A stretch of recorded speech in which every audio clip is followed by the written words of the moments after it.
All right, everyone. Hello and welcome to yet another spooky edition of the Wheel Tapping Podcast and Video Show. I'm your host for the moment, Chris Whipham. I am joined by Mr. Tony Fryer. Tony, how are we doing today? Well, considering that we're in the middle of a zombie apocalypse and there's hordes of the living dead out there, I guess I'm not too bad. I got this nasty bite. I I'm think it'll sure. be all I'm right sure as it'll long as work it out. doesn't get infected. It'll Yeah, be yeah. fine. I think the worst thing about an apocalypse is as long as this one's been going on, it's getting harder and harder to find food, and I've kind of had to settle. You Oh, know, oh, yeah. It's not bad though. yeah. Well, better to eat the dog food than to eat who it's made for. We'll say that. Fair enough. How are you, sir? I am doing very well. I'm excited. It feels like it's been a while since we've done this because last month was just absolutely insane. So we just couldn't really make recording happen, and then but now we're here and we're live, and it's On cool Halloween, on Halloween. Can you believe it? my grandson wants to be a zombie tonight, so me and his father need to be survivors. He said. Gotcha. Well, I think Halloween is definitely made better when you have, kids around who kind of make it exciting and fun. Like we Oh have yeah. neighbors that, just moved in with a couple kids, and it might be the first year I actually run out this afternoon and buy Halloween candy. Because Do it. yeah, we haven't done Halloween in years because we just don't get people. We're in, there's houses, but they just drive up the street and they go to a townhome community and they get nailed. So they don't need to come down here. Right on. So it's cool. So if you haven't guessed, everybody, and you're listening to this in the future, we are literally recording this and live streaming. We do that when time permits. We're live streaming the episode that is recorded on Halloween. So this will be It's fun. our November show. So that's why we're having a little fun at the Great Pumpkin's expense, as it were. So awesome. Yes, So we sir. have a few people in chat. So just howdy to everybody. We don't tend to talk a lot to chat, but we'll keep our eye on there. So please do. And then maybe you and I can kind of we'll hang out maybe at the end a little bit and kind of talk some of Okay. the upcoming Revailer stuff and things like that Other that's stuff. happening Yeah, next week. yeah. So It's uh, glad yeah, to have you out there, Mur. yeah, we have a Mur, few type into the people. room. How many days? How many days are you up to? Type into the chat, please. Mur has an incredible streak of a continuous number of days playing at least one game. Oh, okay. Yeah. Interesting. All right. So um, let's get started. So we're going to be talking about 1840, which is Vienna Tramways, probably one of the newest titles that you and I have talked about, right? This is pretty spanking new. It was published in, I guess it was just last year, so that would be 2020, Yep. by Lonnie Orgler, who a favorite of the show. If you've been Yeah, around, he, we've both had him on and enjoy his games. this game got published right before the apocalypse. Oh, that's right. That's right. The zombie one, not the real one. Zombie one, yes. Okay. So you were able to get some play counts with a full head of, ability to function and everything. So That's right. this one plays 2 to 6. Lonnie has a great thing where he really tries to develop games for multiple player counts and account for them, not just use the same map. And Vienna continues his tradition. I've yet to play the 2-player version. Have you gotten any of the 2-player in on this one yet, Tony? I have not. I've only played the three, Hmm. and works quite well. I've Yeah. only played the three-player online, and on 18xx.games, just boom, lightning quick game, Wow. Yeah, they very efficient.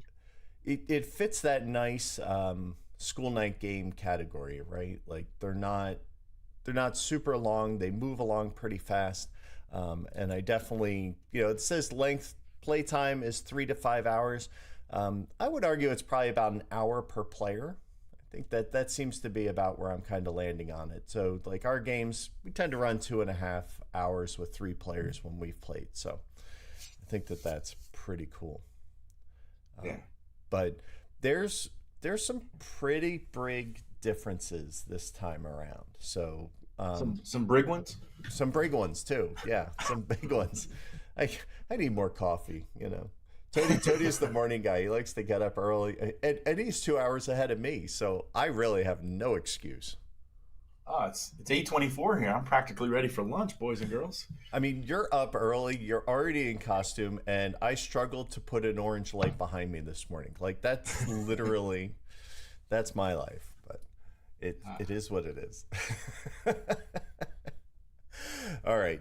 So, did you get an answer from Murr? How many days straight? Murr has 2,538 plays or days of at least one gameplay of some variety. So wow. I am not smart enough to do the math. So let me do 2, 5, 3. It's about 8, what, 3.5, 4 years? 65. That's only 7 years. 7 years. 7 years. Yeah. That's good. Lord. Murray need to do better than that. Wow. Keep that going, my brother. Keep that going. I mean, I can totally see that in the advent with 18xx.games and things like that, and the tools we currently have and the variety because of that, right? It's been awesome, this nice little renaissance we've had. And he was doing it well before that. So my apologies for all those games you played on our 18xx games. I'd like to move next door to Murr. That'd be fun. Yeah, your house already sees a lot of play, and that's pretty impressive. All right. Well, congrats. Well done. November 19th, 2014. So he's closing in on his anniversary for that. Good. I imagine that must be a fun day of gaming. All right. So let's move into, Tony, you want to give us kind of a rundown of what kind of makes this game, I don't want to say similar to 1830, but what kind of, what are the MacGuffins in Vienna Tramways? What kind of really sets it apart from other games? A lot of things, actually. This is one of the most unique games, I think, that I've found out there in the genre, in the 18xx genre. I don't know, right now in my notes, I put like 4 bullet points just to talk about in like 1830 comparisons, but there's way more than these 4 bullet points that we'll obviously get into as you and I talk about the other phases, the yellow, the green, the brown, and the gray phase. But right. There is an auction for privates, but it's not like the one in 1830, right? You just pick one, put it up for bid, blah blah blah. High bid gets it. So obviously there are private companies. I think they're really cool in this game because they all pay you a dividend or revenue and stuff like that. But when you sell them to a company, they're all just a plus 20. But they're at these strategically interesting places on the map, and you can really build a good synergy with the privates and potentially the tramway companies that you're running. Right, and they also come out in a pretty random order, because those are the tramways, Right, so you kind of, it's like 1822 style where they all come out in a randomized order, so you'll have a different opening and sequence of play. Yeah, but it's known the once tramways you shuffle. That come out random that you can synergize with your privates. Exactly. Floating majors is weird in this game because everybody's going to float one, and the presidency or the director's certificate is 50%, and that floats the company. You get all the money, So it's kind of cool. Yeah, absolutely. And yeah, so one thing about there's a train rush, but it's a very interesting train rush, as we'll get into more. Yeah, I'm not very good at it. I'm not gonna lie. It's not like a super fatal train rush, but it's worse, right? It's not the kind of train rush that kills you. It's the kind of train rush that, well, it's like a zombie bite. eventually you die. Yeah, and it's more on that when we hit trains, but oh my goodness. Right. Yeah. It's zombie trains are a real thing in this game for sure. Yeah. The other thing you kind of talked about a little bit is the lay of the land and the map, and we'll get into that. Like this map is very unique, and there's a lot of hexes that you as a player and your entities cannot build on. So there's this restriction, but the tramways, it's very, very funny. I think it's kind of unique to me that there's stuff that you're not allowed to build on. I mean, I've only encountered that in the one game where you're not allowed to build over the Mississippi. The number's slipping my brain until either somebody has 1970. yeah, where you're not allowed to build over the Mississippi until a certain point in the game, or unless you have the ability that lets you build that bridge. So I kind of find it interesting. Yeah, it's and probably one we should talk about. So awesome. So while we're on the subject of maps, let's just move straight into our yellow phase, where we like to talk about the map and the stock market. Thanks for listening to this week's episode. Hey, this week and each week is brought. Oh, that's so bad. I don't know what did that. That's not cool. It shouldn't. That was a short episode, man. That was very short. Thanks for listening. Thanks, everybody. It's cool. I probably got to go check and see how many zombies are gathering by the front door anyway. Yeah, right. That's what we call a technical error. So anyway, the yellow phase is essentially where you and I like to talk about the map and the stock market. And we kind of already started on the map. So let's pull up the map so we can talk, because the map is, we have a lot going on here. All right. So over on the map, you can see down here, we have several orange zones that are kind of running down throughout, and they kind of come down here, and then we have another one that comes across here. If you're listening to this in the podcast, you're not seeing me draw lines across the map that have all these restricted spots that literally your company isn't building in. Now, you may be able to cross over that terrain, but you're actually not building in it. So you have, that is one big thing. Tony, we have these purple cities that are also out there. What are they all about? Yeah, those are the Hofbahns. Those are the train stations, and it's an interesting mechanic, right? Like those orange tracks you were just pointing out during your operations, you can spend $20 to build one of those orange tracks for the Stadtbahns, right? The city train companies, and when you do, you get some kind of a bonus. And one of the bonuses is to put a tile on a purple hex if you could legally do so, right? Like you got to be connected to it, blah blah blah. And and those purple tiles turn into just some fun little twists in the track. You know, they're weird, they're cool. Yeah, for sure. So the let's see, the hexes themselves also, the way they upgrade is interesting. They kind of behave not like a double O, but they have a unique upgrade path, and they can only be upgraded at certain points in the game. So they're Which kind ones? of the purple hexes.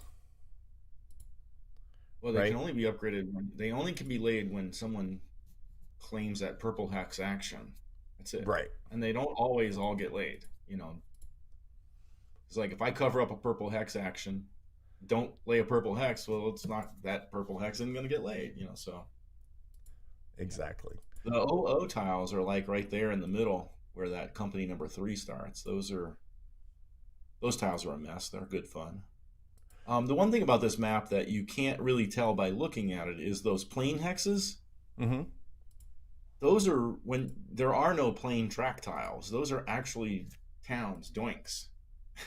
Towns, you know. So just more revenue locations for your train companies here. And when we talk about trains, we'll understand why that's significant. But yeah, everything on this map is going to be of the non-Stadtbahn hexes. Everything's going to be a town or a city.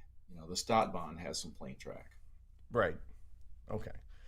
So it's. I think it does it? I don't know. I believe it does. Remember. Yeah. Yeah. So I have it right here. There you go. So what's going to make this super interesting is at the beginning of your operation of your company, you're going to make one of the 3 tramways. You're going to lay track for them. And it has to be a legal build in that it has to continue track that's already there. But you can also see that it has to follow this path. So you don't really get a choice in what track you lay. But what happens? Exactly. But what you get is the tile you lay onto, you can see these little bonuses down here in the bottom. Your company gets to lay the track of the corresponding color.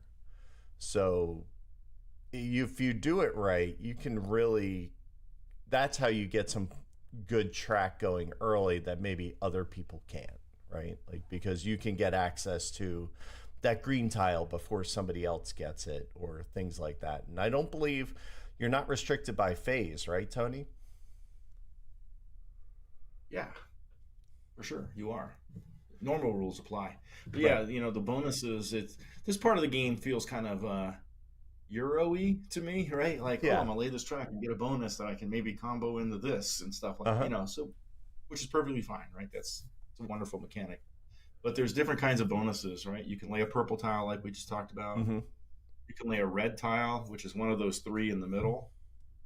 Again, you got to be connected. You can lay an extra yellow, which is always super handy because it means more money. Right. You can upgrade a yellow tile to green, assuming green tiles are available. And then there's a free station token bonus as well. Of course, it costs $20 to lay one of these tiles, but you're getting something theoretically for it, right? Unless you can't take advantage of a red or a purple, or don't wish to, or don't have a place to stick your free token or something like that, right? Like, it happens. So it does. So we're kind of developing.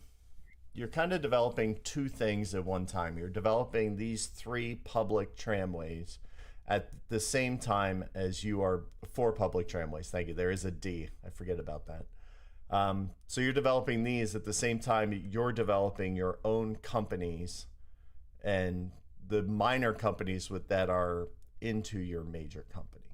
Yeah. So it's like when you lay the Stadtbahn tiles, you're adding to the track of the D, the V, the G, or the W, right? The 4 Stadtbahn companies, right? And which means you're adding to their revenue, of course. And those companies are there. There's 10% shares for us to invest in, and us players will never, run or own or direct that company or anything like that.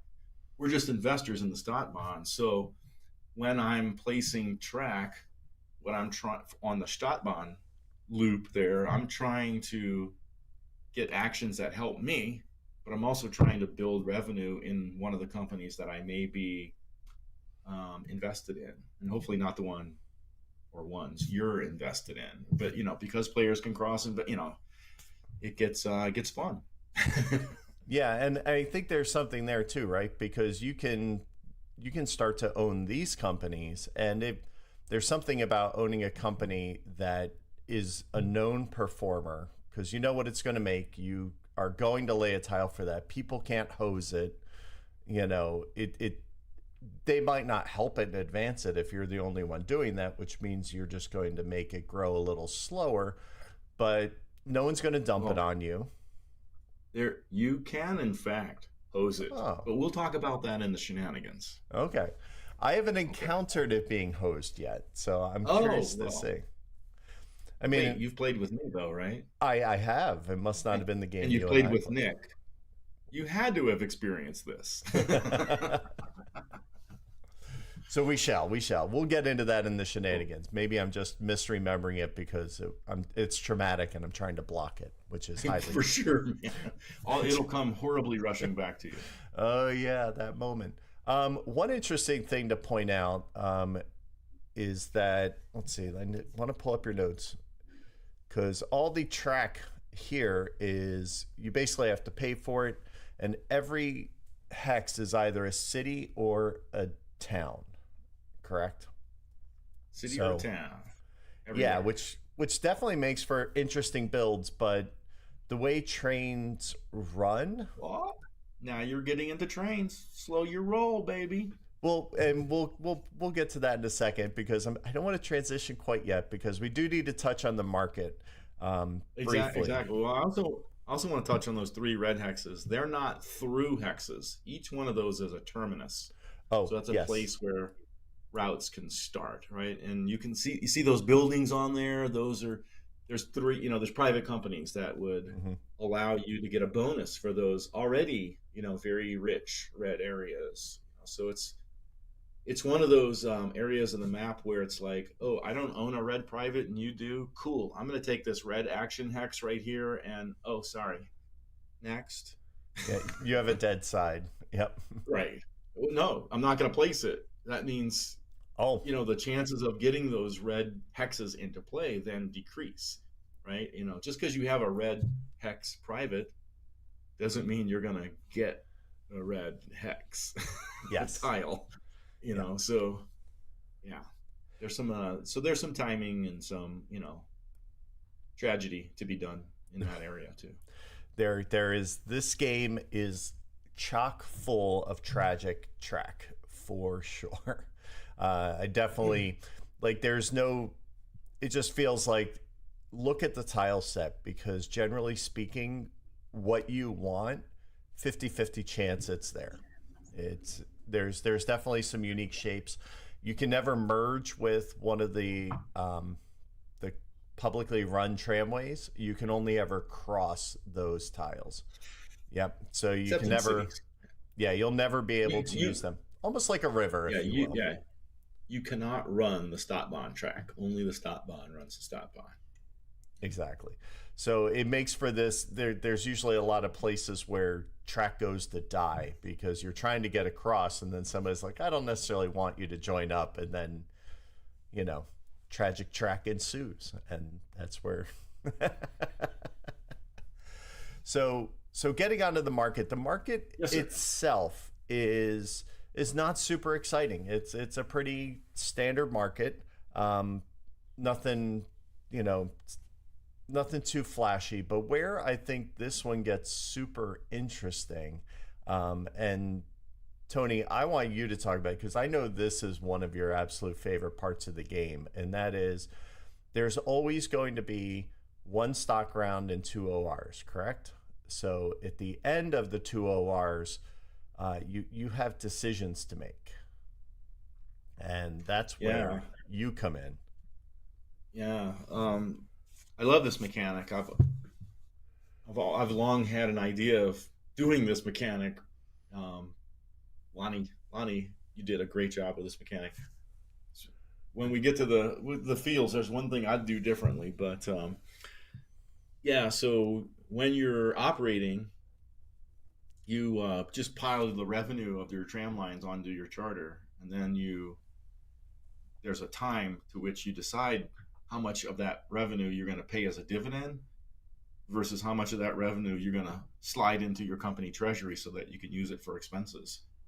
And so you could go backwards 1, you could move 0, you could advance up to 7 spaces depending on the size of your revenue. So, which, I mean, let's be honest, right? Like the 7 jump doesn't happen until the end of the game because you're just, if you got a bunch of great routes and a bunch of great trains, then you're killing it, right? So, these little Stadtbahns and your companies have the ability, based on how much dividend gets paid. Of course, the Stadtbahns always pay it all. You can do some serious movement on that market, right? And that's really the only, shall we say, interesting thing about the market, right? Because it's it's pretty short, small market. Right. It's not a stock game, you know.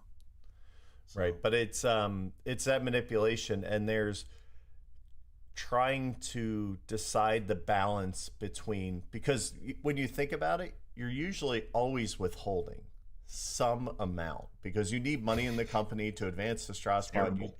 You need to keep some, and it's this constant struggle of it takes that payout, withhold, half pay, and just Yeah, multiplies it and makes the decision so uncomfortably awesome. It's yeah. because Dude, so right.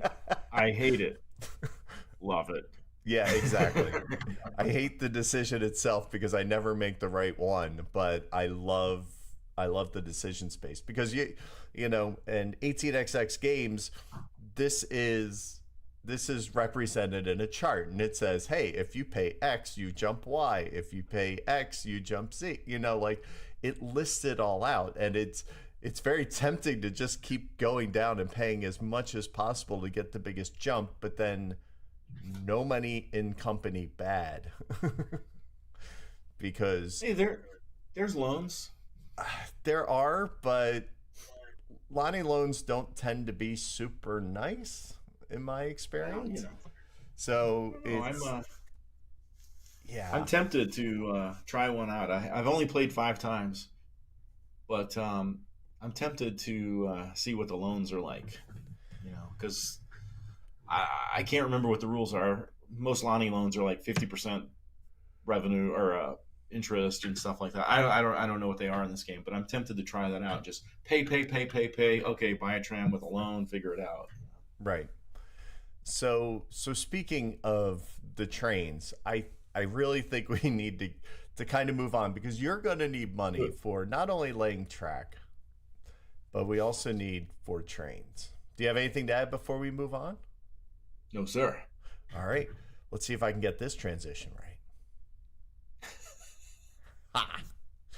So, so right off the bat, the thing I love, another thing I love and hate about this game, there's no rusting. Trains don't go away. There's no No. obsolescence, which to me actually kind of mirrors real life a little bit better. You know, these trains, it just didn't, every company didn't just go all at once like, oh, this train's no good, throw it out. Right? Like that Right. didn't happen.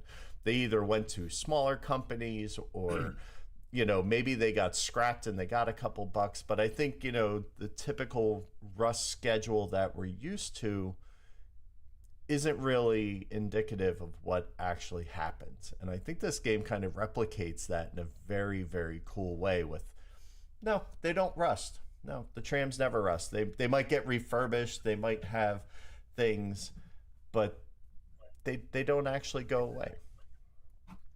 So the interesting thing, and I will kind of talk about this, and then you can kind of talk about the schedule of them, is that they don't rust, but as better trains come out, they have maintenance. And if you're Yeah. running some of the early trains, you can have some pretty high maintenance to the point where it will actually become more cost to run a train than you'll actually make because the route will not Yes. exceed the maintenance cost of the train, And at which that point, throw that train away, discard it, yeah, because every or round you as can we like to scrap say, it. put it in a museum. Yeah. At that point, if you're paying $100 in maintenance per round, yeah, Yeah. yeah. So No, why don't you talk about how trains become available and all that, Tony? Because you're very good at understanding this. My brain's still, I'm going foggy just looking at your notes. yeah. No, it's this is another unique aspect of the game, right? Like the trains in general. You know, not that non-rusting trains are unique because they're certainly not. There's like, other games out there Right. where trains don't rust, and but you know, like the Stadtbahn track, and yeah, you know, we've talked about a lot of unique things. You know, we'll get a recap at the end, of course, but the trains are certainly one of the unique things in 2 ways. When we're talking about the maps, um, remember everything's either a city or a doink. right? Or a town, whatever. More stops, I guess, in this game, right? Because you're just truly, driving your trams around the city, letting people get on. So every train's a diesel, an unlimited length diesel. Right? It's just okay, Yeah. cool. Um, so yes, please lay all the greedy track you can. And then yeah, this schedule, Chris, that you were talking about on how the train roster comes into play, right? Like at first there's just the yellow, the yellow and the orange are available. Then the yellow, the orange, and the red are available. Then the yellows go away. Those are the ones that aren't bought anyway, go away. And then it's the yellow or the orange, the red, and the pink, and then the blues, and so like there's this sliding scale, and the way it kind of works is like, for example, a red train. Well, I can buy one now for 500. Next turn for, well, I wrote down the numbers for 400. Next turn for 300. Of course, if there's any left, I don't know. Like there's so as a train is sliding towards obsolescence, it becomes less expensive. Another thing that parallels the world, right? Like new technology costs Right. more at first, and then, blah blah blah. So yeah, and of course, as the trains are sliding and people are buying up, then it's causing that maintenance cost that you talked about. It's very cool, quite unique again here. Yeah, and it gets really interesting towards the end because when you start getting into the higher trains like the purples and things like that, your maintenance cost actually goes positive. So you actually get paid to run the train, which makes that decision even more interesting because now it's worth it to hold to get one of these trains, but the Purple trains, distance, yeah, the problem they give you a is bonus. right, but the problem is the distance isn't an issue. How far that train runs is not a driving force in what's making you purchase games. A train, right? Like that generally is what makes me want to buy trains in other games. Like I now have 3 cities I can go to. I want to make sure I get a 3 train at least because these 2 trains are not running my line. So I think that that's a driving force in a lot of 18xx games is am I maximizing my track lay and my tokens? I need to buy trains that allow me to do that. This game, that's not even a consideration. It's just Well, the length of the train's not, because they're all the same. right. Yeah. Routes, yes. Absolutely, because you have multiple Yeah. trains, multiple routes, but getting it out there and getting it to run and not have the maintenance and managing that maintenance is kind of takes that place, I think, Gotcha. completely. And that's what I find very interesting. And I am bad at it. I'm very bad at it. Well, I think that this is a good place to like talk about kind of how the companies and the trains work, because Hmm. at the beginning of the show we talked about each player starts one public company, right? And they'll get a 50% directors, and you can own 60% of your own company. And so that's your company. And that company is basically like a holding company that can have one, two, or three tram companies in it. And each of your tram companies can have exactly one train. They call them trams in this game, but Hmm. whatever, they're trains. And so tram company number 7 will run its tram if it has one. Tram company number 11, number 1, whichever ones you own, will have their turns in numerical order to run their trains. And so the acquisition of trains, and there's limited times for you to rearrange your trains. So like before we go into the OR, for example, you're going to arrange the trains in your tram company, in your parent company. So if you got one, Chris, that has $100 maintenance cost on it, you might want to put that in the route that's running for more than 100, because at least you'll make, let's say that route's running for 140, at least you'll make the 40, which is better than throwing the train away and making zero, right? So you want to rearrange your trams there. So you've built this really rich route, but then you might have to put your poopy train there. So it's not as Right. rich anymore, because Because you need your sexy new train has to go on the little crappy route so you can keep, like there's this whole train management thing going on. And a tram line is not even required to have a train, right? Like the rule is that your holding company, you must have one train, Right. right? So one of your tram lines will have a train. You're not even required to have all three. I've played with two, not getting my third till later. Um, I've played with, not all of my tram companies have trams. Some are just maybe helping me build track for another company if I'm geographically located in an area to do that, um, but all that, the way that the train management works, plays right into your route management and your maintenance costs and all that kind of stuff. It's another unique feature of this damn game.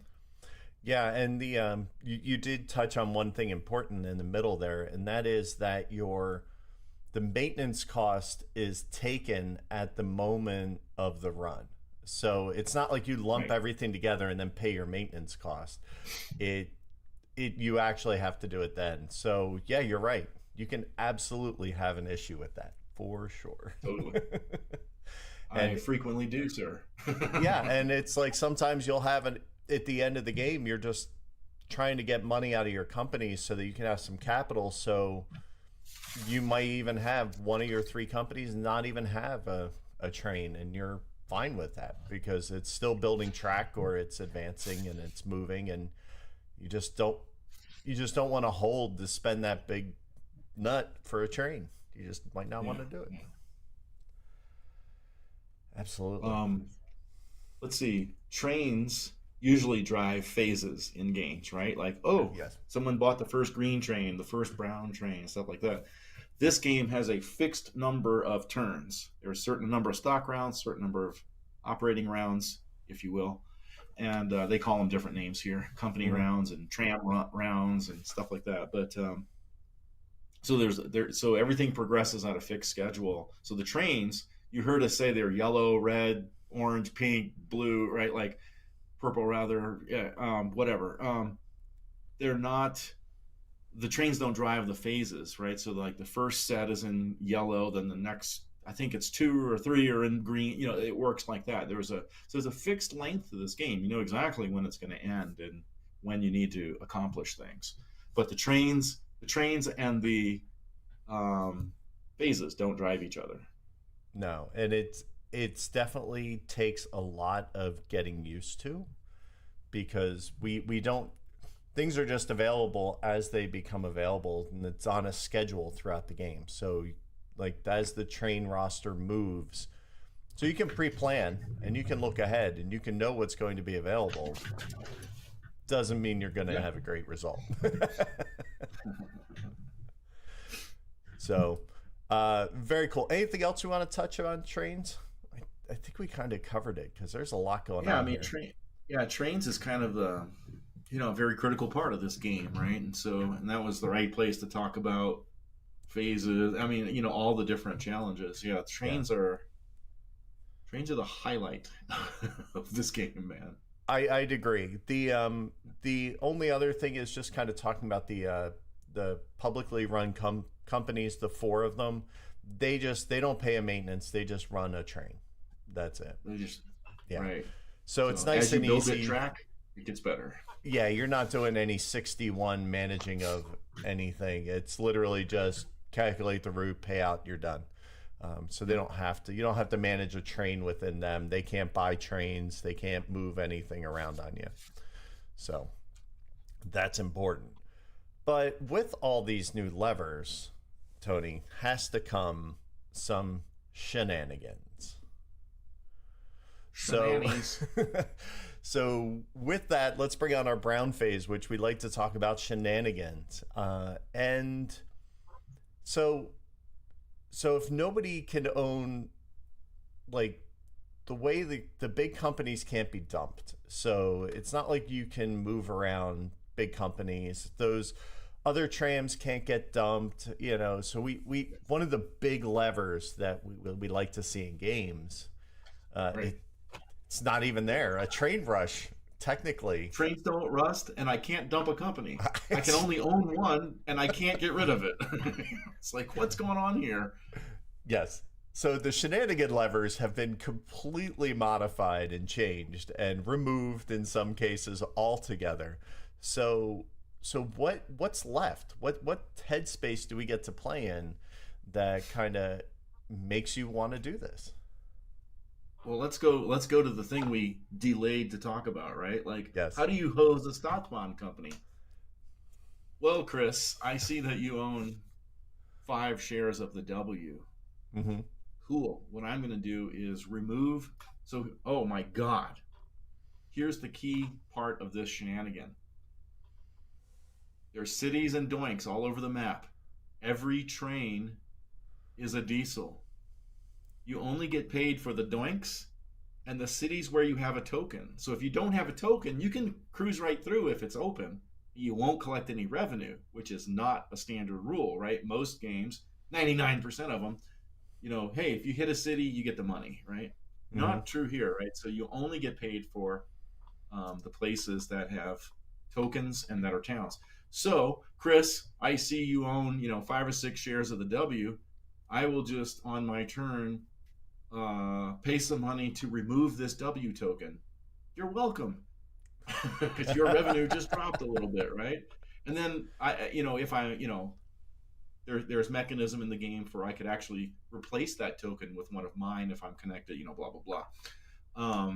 So I can add to my revenue and hurt your revenue. So sorry you invested in that company.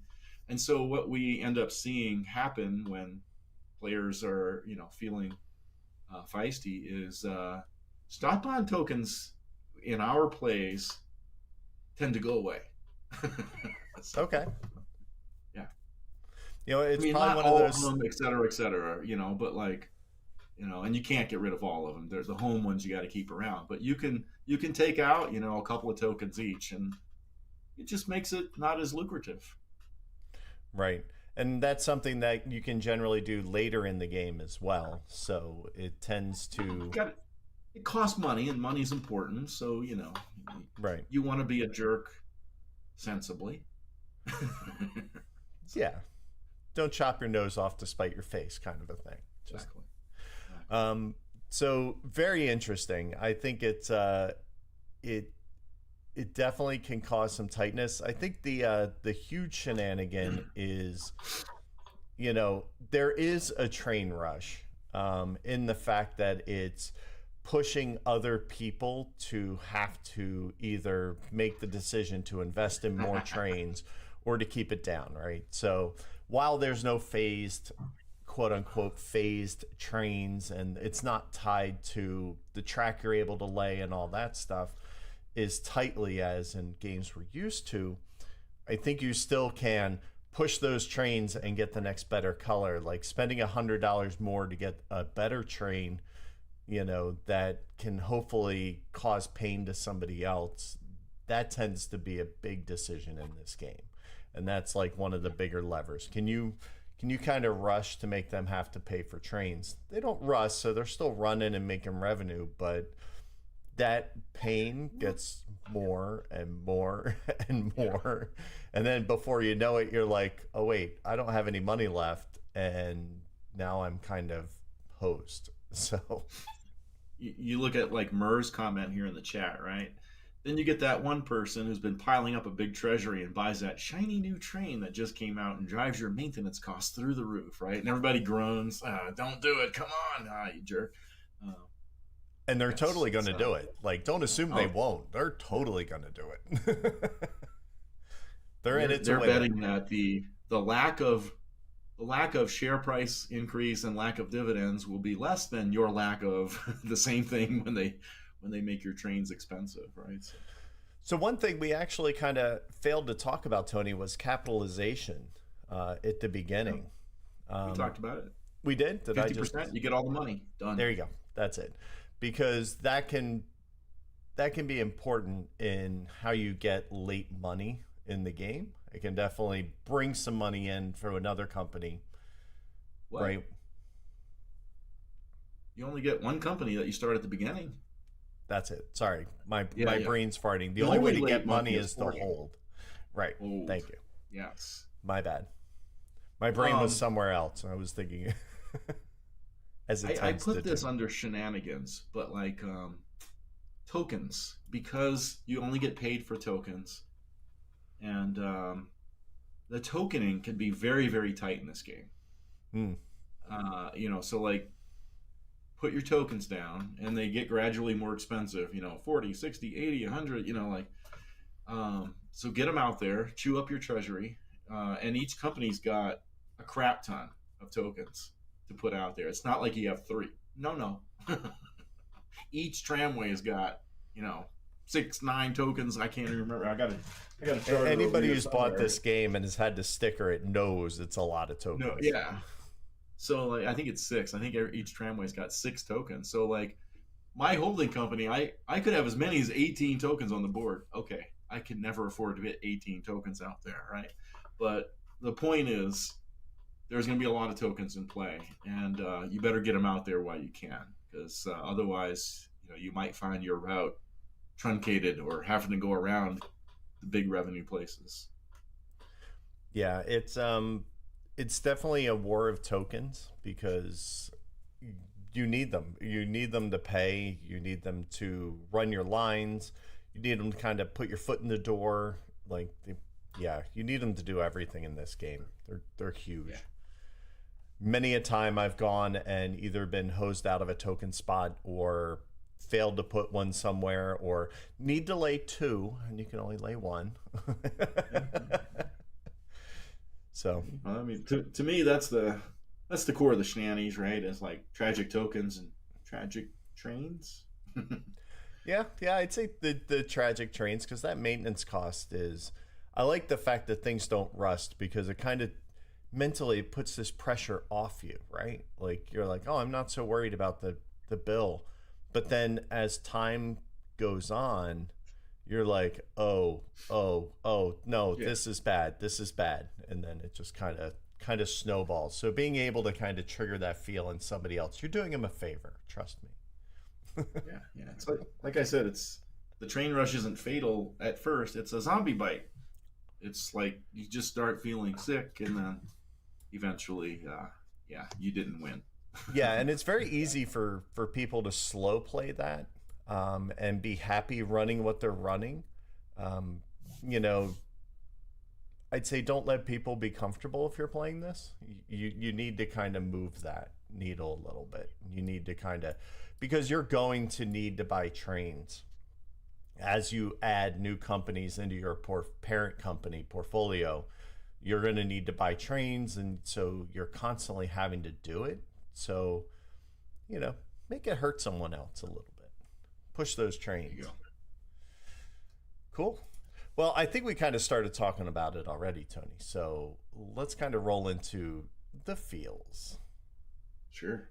So our gray phase, we'd like to talk about how things make you feel. And, is it warm and fuzzy, or is it, black and blurry? What do you think? Well, I like 1840 a lot, right? It feels fresh to me, and I made a little list of bullet points here. I like that I'm running a big, holding company that has 3 tramways. I like the whole having to manage my trams within that, and with the vis-a-vis the maintenance costs and all that kind of stuff. I like that I collect all the revenue and then I decide how much to keep and how much to pay as a dividend. The one thing that I mentioned earlier that I would do differently is, like, if you don't pay a dividend, even though there's 2 or 3 operating rounds, you only go backwards once. Mm-hmm. I would argue that no dividends or smaller dividends might go backwards more than once. But I digress. I love the mechanic. I like paying a lot for a new train every once in a while, right? Like, it's usually not a good idea to invest in my big company because I'm probably not going to pay a lot at the beginning. I'm just going to invest in, the stock bonds and stuff. And I'm right. I'm still pretty much rubbish at this game, but I'm trying to figure out a few things. Like I said, only 5 plays in, so, because I love it when I can cause the upkeep to go up. I love that every train's a diesel. I love placing that Stadtbahn track, that Euro-y mechanic. All right, I paid $20, but hopefully I'm helping a company that I'm invested in pay more, and I get a bonus action that I can use to the benefit of my other companies. Right. Um, I like that you only collect the doinks on the station locations for revenue. I think that's a great mechanic. That three-player map. So the three-player map is about 2/3 of the size, and the two-player map is about half the size. Right. Right. That three-player map on 18xx games is so efficient. Boom, boom, boom, boom, boom, done. Had fun. See you, boys. And when you play in person on a full map, we historically cover, I want to say 85-90% of the board with tiles.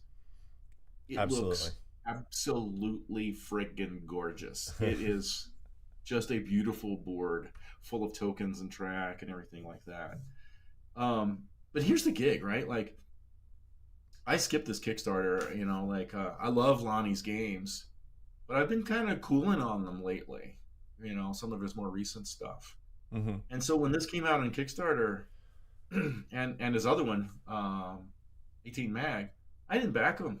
I was like, you know what? I don't know. I know plenty of guys that'll have it and play it and stuff like that. I didn't back it. And then the first time I played 1840, we were playing online, and I don't know, halfway through the game, I'm just like, screw it. Went online and just bought a copy. This game is freaking great, man. Is it the best game in the world? No, but it's so unique and so fresh and so fun as a result. This is definitely one of my favorite games. Yeah, it definitely falls into that category of there is a lot to explore here, and I think it has a lot of longevity just because you're doing some very cool, unique things, and I think you can be exploring this for a very long time, right? We're not just what's the best order to do this stuff, what's the best, that's completely open. I don't think we know about it yet. So yeah, I love it when we do that. The every train being a diesel is a blast because I kind of feel like you get to play with one of the best toys right out of the gate. Like you just get to play with that, and so you're not just building for the possibility that you'll be able to buy or afford a diesel in a company hopefully at some point later in the game. It's like you're building the best route you can possibly build for the train you have in the moment, right? Like always, like you're not just sitting here building for a hopeful train or wishing on a train. It's you have that train at all times. It's just how much are you willing to pay for it and pay to keep it up. So I think it's huge. I'm kind of with you. I love how the parent company relationship works. I think that that's really kind of unique, and it's not like minors merging into a major. It's not two companies forming Voltron. It's literally a parent company that's its own entity running these smaller individual entities, and it's really cool. I love the way it kind of behaves, and yeah, that decision at the end is grueling when how much you want to pay, how much you want to jump. It's just like he said, what's the hardest decision in the game, is paying out or withholding. I'm just going to like stress you out to no end and just dump it right here and just kind of put that. And if your dream came true where, if you have potential earnings and you could fall back potentially farther based on how much you could potentially pay instead of just one spot, oh my goodness, I'd be a bundle of nerves at the end of that round every time. I'm like, if you don't hit this mean, your shareholders are gonna get ticked off. Even though you paid out, you're still gonna fall back. Like I could see that. Oh my goodness, that stressed me out so much. I've always wanted to do a game that had a dividend round, and Lonnie's gone and done it, and I love it. Yeah. Yeah, absolutely. I tend to do this thing where I only back two types of Kickstarters. I back ones that need my money to succeed. Like, I feel they need my help. And then the other one is if it's got stuff or things that I can't get aftermarket, not necessarily the FOMO stuff, but maybe it's going to be a special edition. Maybe there's going to be an expansion. Maybe there's some uniqueness to the project that may not be available in the aftermarket. That's when I'll back. And I didn't feel that with this game, so I didn't back it either. But I now have a copy. Oh, absolutely. Yes, good. Yes.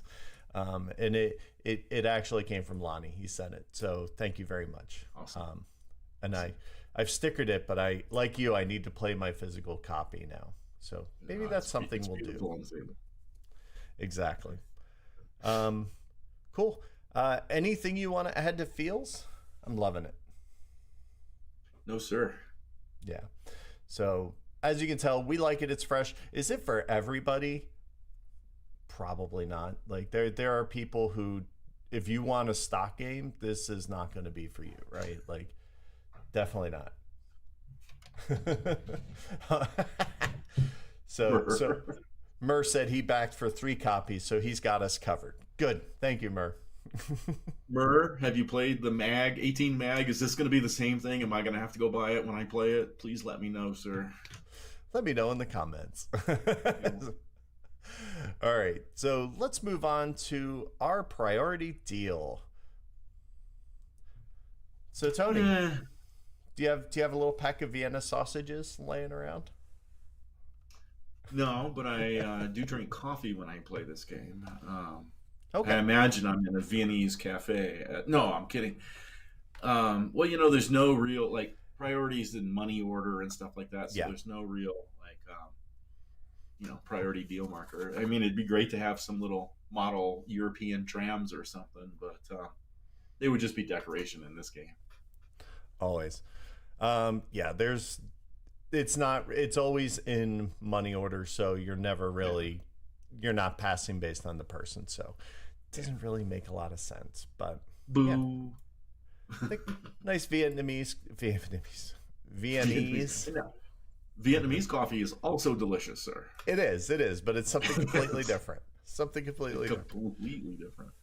But get yourself some nice wafer cookies, and you could make a nice evening of that.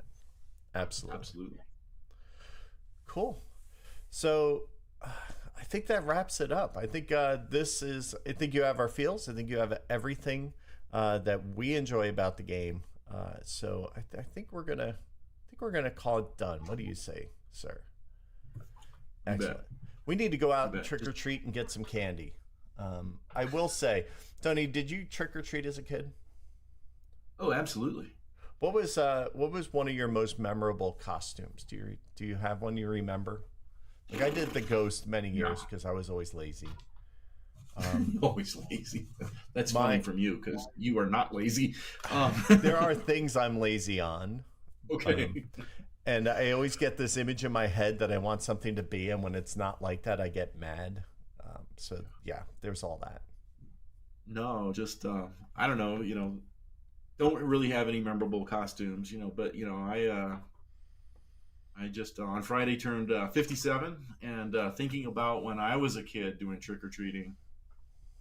I'm still 12, as you know. Back when I was a kid doing trick-or-treating, it was a lot different, right? Like, you weren't worried about kids disappearing. Sure. And, we would just go run crazy and then show back up at home. And we used to take a pillowcase. We didn't take the hollowed-out pumpkin. You had to take something big. It was a lot more, I don't know what the right word is, free, I guess, or something. I don't know. Back, when I was younger, it feels a little different these days. Yeah, the only thing you worried about was like razor blades in your apples, right? Like that was not even. My most memorable one was I dressed one year. I used to have suits for church. So one year I went as an IRS agent, and my collection thing was a briefcase, and let's just say it was the year I didn't do as well as I had a lot of other years. Nobody likes the IRS kid. Yeah. I wasn't the kid who had a briefcase in high school. That was my best friend. That wasn't me, but it was. Funny. Um, but it was definitely, yeah. I played the role too well, I think. But I was little. I mean, I stopped when I hit my teens. I was pretty much done. But yeah, life was definitely a little different, for sure. That's my favorite. And Halloween's my favorite, time of year or holiday, whatever. Because I don't really like slasher movies. When I say I like horror movies, I like werewolves, mummies, zombies, Okay. vampires, that kind of stuff. I like monsters, not serial killers. Yeah, that's fair. That's fair. I like Cool. the monsters that aren't real. Yeah, I'd agree. We don't like scary movies. We don't like suspenseful movies. Like we did Halloween movies last night, and we watched Ghostbusters, and then we watched. Because I'm on this kick. Have you hit this point where you think you need to watch stuff that's been like a cult classic, and you're not sure what you've been missing? So I've kind of built a little list of things that kind of like Fight Club, for instance. I never saw Fight Club. So Same I'm here. like at one point I'm like, I just need to watch that just so I know the references and understand it. So every now and then if I'm like alone and don't have anything to watch, I'll put something like that. Like I think like for instance, Big Lebowski was like that too, right? Like I had never seen it. I don't really, it didn't appeal to me at all. So I'm like I'll have to watch that at some point because I just don't get it. And Coen Brothers stuff, just as much as I like it, there's always this weirdness about it that I just don't get. So, so last night we did that. Then we did Rocky Horror Picture Show. I Oh watched God, yeah. just because again, I don't think I've ever seen it all the way through. Oh But yeah. now I can cross that off and I never have to do that again. But Yeah. As a youngster, we would go see it at the midnight movie a few times, but we would never be the dress up and the throw rice and all that. We right. just saw it a few times, and then, like you said, okay, Yeah. we're good. Yeah, exactly. And what amazed me though was that was made in '75. Yeah. Like I didn't realize. Like I thought it was like late '70s, early '80s. But then when I looked at it and I saw it was '75, I'm like, really? Wow, just amazing. But We'll occasionally watch the Meatloaf scene because we love Meatloaf. He's a good singer. Well, Yeah. used to be. yeah, that Not was so funny. much I I saw him in the credits and I wasn't ready for that when it happened, and then I'm like, okay, that was great. So good stuff. So anyway, we're gonna wrap it up here. Thank you so much. Now next month, the plan is here's the plan. The plan's to have a special episode where we're gonna get together and talk 18 India in person, because it's not a rewatch if I never watched it to begin with, Chad. So it's kind of like, but yeah, I don't. It can sit in the Claudius, you are correct. yes. It's better Been in there, your done memory. we're gonna actually sit down and talk with the whole team behind Tracks and the upcoming 18 India title. I will have gotten to actually play a copy of it, and we're gonna sit down, and that'll be our next episode. Is kind of running through 18 India. So you may not see our beautiful faces because we're probably just going to record the audio. Maybe we'll throw a camera on it. We'll see what happens. But if you don't see it on YouTube, I'll just put it up so anybody who normally watches there can just see. We'll put up some faces that are just like weird and awkward, and we'll do that. So that's the plan. I'm excited. Let me add, Chris, that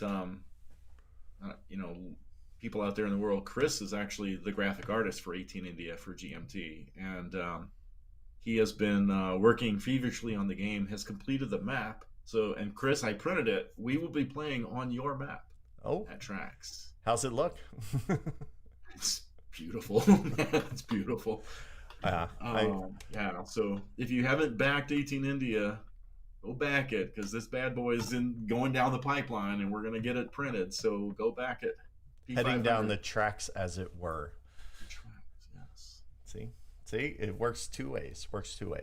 All right, thank you so much, everybody. Have a great one. We'll see you next time, and be sure to say hi and everything in the usual places, like the Twitters and everything else. And we will talk to you soon.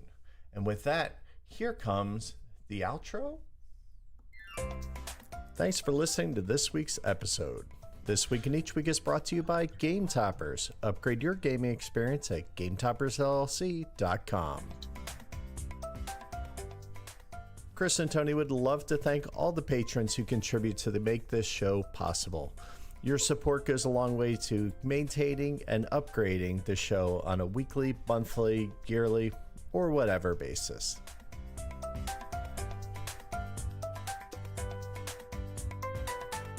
We'll see you next time.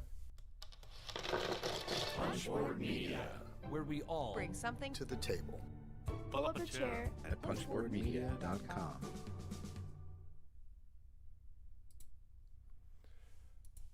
Oh, well, we're still live on stream, so Yeah, cool. yeah, thanks everybody for watching. I like doing these live when we have it. I think that's always fun.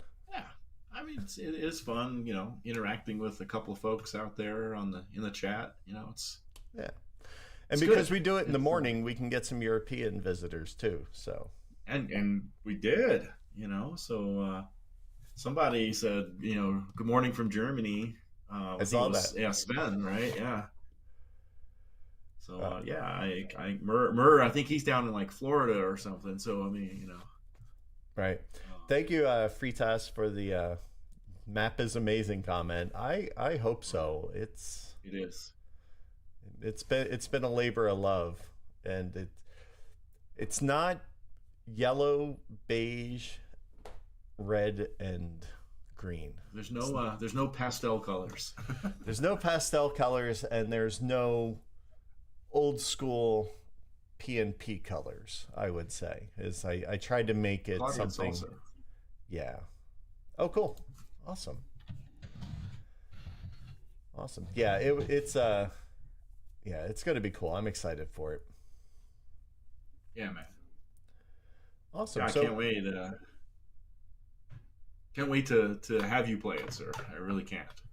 I'm excited. I've kind of skimmed the rule book a couple times because I have to answer questions and things, but a little bit of I don't want to say it's a beast, but there's definitely some stuff going on that I need to get my hands on those levers. So I'm excited. Oh yeah. I mean, like 18 India is, first of all, it's 18 Space India, because this game is a tribute, a reimagining of Francis Tresham's 1829 Space Mainline, right? So that's where the space is. Gotcha. Because he had some great mechanics in Mainline, but caused a lot of randomness. And so what we wanted to do, and it's hard to play Mainline because like when you can find it, it's $300, and it's if you don't like random in your 18xx game, you're going to be mad about paying $300. So this game is just kind of a reimagining of some of those mechanics, and a tribute to the great late Francis Tresham, who gave us this core system that we all love so much and have enjoyed for so many years. But I made this comment about 1840. Is 1840 the greatest game ever? No, but it's this. Is 18 India the greatest game ever? No. But what it does is make you think differently about your investments and about your train management, right? And that kind of thing, right? And how you build track. Just makes you think differently than the standard, like 1830 based, or I mean, a lot of those games have a lot of similarities, right? So yeah, we just took the the mechanics that were in Mainline and bent them to our evil will to get that randomness out of the game and actually turn it into pre-game variability. Like the game that always comes to my mind is like 1822 has a lot of pre-game variability, right? Because the privates come out in a certain order and the minors come out in a certain order. Well, we don't have miners and stuff like that, right? But that kind of like, okay, this part of the game is randomized before the game and it's known to everybody. Okay, go play, right? Right. You know, that kind of stuff. And it came out fun, actually. Yeah, it's definitely interesting, and it's I'm super excited to see the final product, because it's cool, and it's gonna be fun because it's gonna be small tiles. I'm excited. Small tiles, yeah, it's going to be. 22 We chose size. India, so there's some inside GMT articles on the GMT website. There's 4 written. Mike's going to write a 5th, and 3 are published. But the next one is going to be, why did we choose India? And we chose India because we wanted a bigger footprint than Mainline has. Mainline's kind of a smallish map, Right. so we wanted a bigger footprint. And that the inspiration for the bigger footprint actually came from 18 Africa. 18 Africa is 1829 Mainline in Africa with a couple of other bells and whistles, right? But it's essentially a port of Mainline. Right. So it still has all the random stuff and everything that Mainline does. Africa is a wonderfully fun game if you can tolerate that random stuff, right? So we wanted to have a larger like geographical area to play in, and so hence India is pretty big. So yeah, we had to go down to the 1822 size hexes for the map, of course. Yeah, to fit it actually on the table, because it's a beast. It's a beast in the best of ways. Cool. Well, thanks everybody for tuning in, especially from across the sea. Have a good one. And Tony, next time I see you, we'll probably be at the airport. In 4 days. Yep, as I hit there. All right. I'm excited. All right, sir. I'm looking forward I'll to it. talk to you then. Best to Robin, and have a good one.